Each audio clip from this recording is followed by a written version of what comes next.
Welcome back to my YouTube channel. So for today's video, ituturo ko kung paano gumawa ng Gcash account step by step.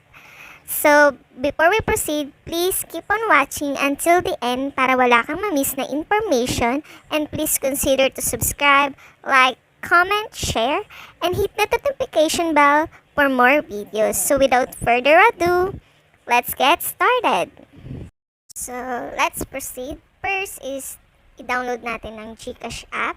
After ma-install, click open. So, after natin maklik ang open, may lalabas na request permission. Just click OK.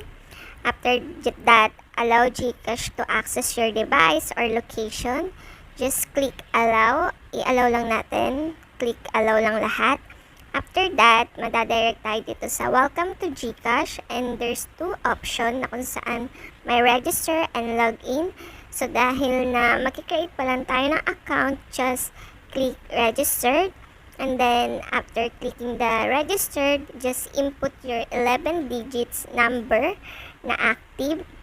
So after ma-input yan, just click the next, and then mapuproceed tayo dun sa authentication na kung saan na magsisend sila sa atin ng OTP, at yun yung ilalagay natin dito.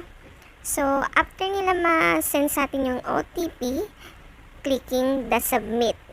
So after natin maklik yung submit, madadirect naman tayo dito sa tell us something about yourself, na kung saan i-input mo yung iyong personal information. So, first is yung full name mo. Under your full name is your middle name. Under your middle name is meron dong maliit na box na kung saan na checkan mo yun kung wala kang middle name. So, under that, your surname, and then birth date. So, after ma-set yung iyong birth date is, under nun is yung iyong home address. So under the home address, so input mo yung iyong email ad na active. So after mo ma-type yung iyong active email ad, click next. After clicking the next, madadirect tayo dito sa review your information. So, i-check mo yung info na mga nilagay mo dito. And then, meron din silang referral code. Kung meron ka man neto, input mo lang. At kung wala is okay lang din. Then, set your mobile PIN, and that's it. Meron ka ng Gcash account. Easy as 1, 2, 3 lang ang pag-create at paggawa ng Gcash account. Wala pang 5 minutes, nakapag-create na tayo ng account.